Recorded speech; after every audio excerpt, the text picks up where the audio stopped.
70,000 years ago, dawn rose like a blade over the savannah, a cold light tearing through darkness, revealing dust that had yet to settle. A small band of Homo sapiens advanced in a tight line, bare feet sinking into the crackling earth. Figures moved as one, skins wrapped around their bodies, stone-tipped spears in calloused hands, eyes scanning for water on a fractured horizon. There was no ceremony, no farewell. The march had already begun. Behind them lay dead trees, empty burrows, the fading tracks of animals that had migrated to distant greens.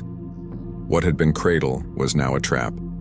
Ahead, nothing known. Ahead, the promise of survival. The mine's camera follows a woman carrying her child wrapped in leaves. Her fingers clutch a small leather pouch. Inside it, the faint rattle of a single flint point.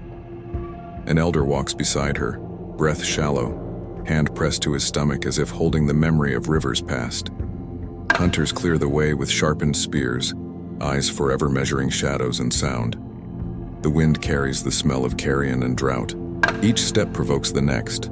Thirst, hunger, vanishing herds, necessity turning into decision. Night falls like a curtain crashing shut. Fire, coaxed into life with effort, draws circles of warmth around trembling bodies. Children cling to their mothers. The elders beat bone against a hollow drum to ward off cold and despair.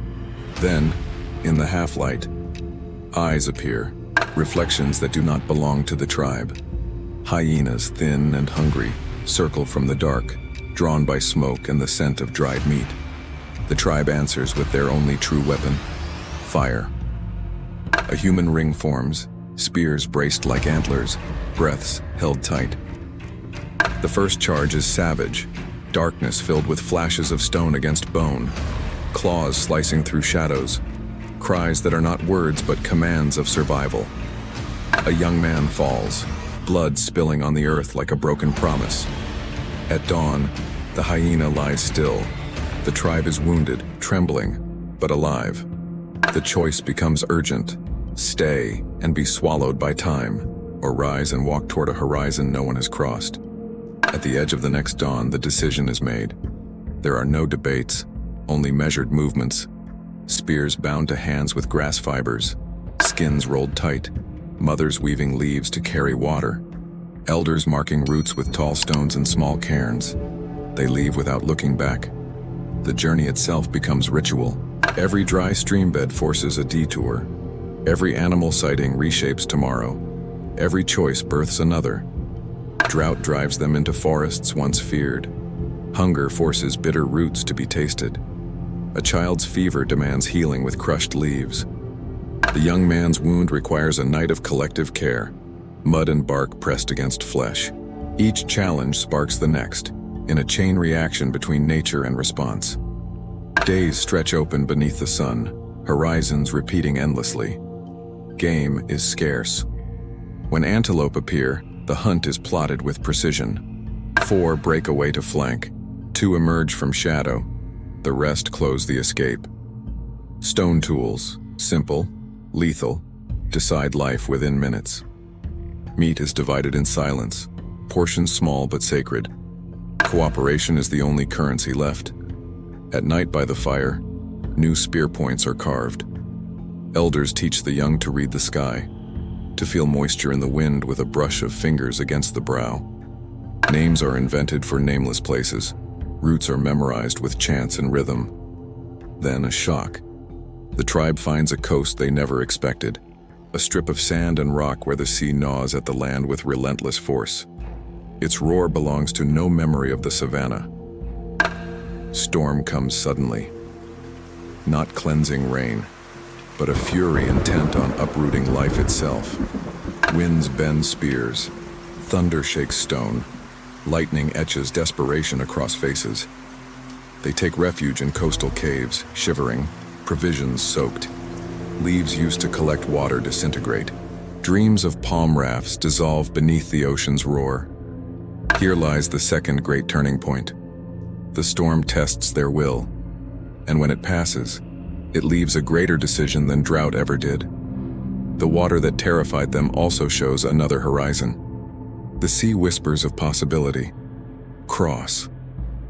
Preparation is clumsy yet profound.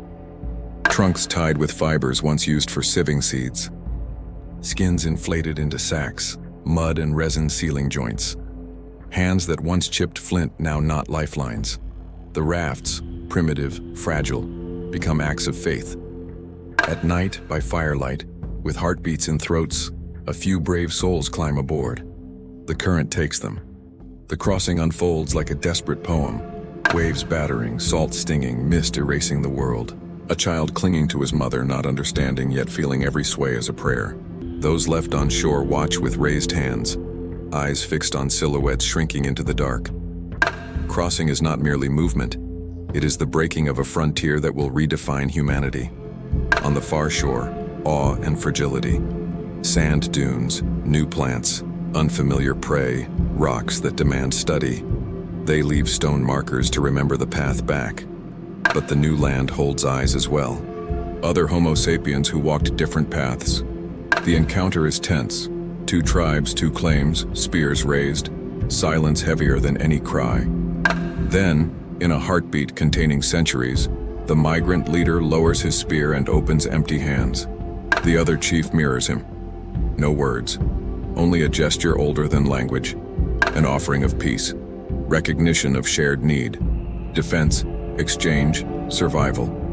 From confrontation grows fragile alliance. Fire is shared, and with it knowledge. How to repair a raft, how to heal with crushed leaves, which seeds sprout in strange soil. Children laugh on the shore, their play scattering shells like jewels.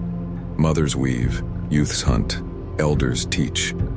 Cooperation begins to erase fear.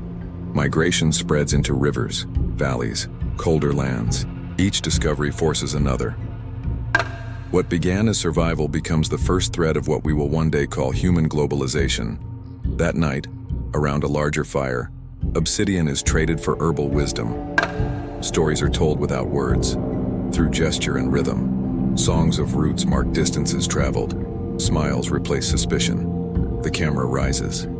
Small groups scatter into new paths, sketching a map not on Earth but in collective memory. Routes that one day will cross mountains and oceans. The film of their lives continues unseen. A raft crossing a strait, a spear lowered in peace. Gestures multiplied over millennia, shaping the diversity of humankind. Children stare into embers, curiosity unbound by valleys. Curiosity itself becomes migratory. The camera lifts above tents, rivers, the ocean newly crossed. The narration falls to a whisper. From that small group who refused to wait for the earth to consume them, was born the possibility of a world, woven by steps repeated across lands and ages. A journey without return, not the end of anything, but the beginning of everything.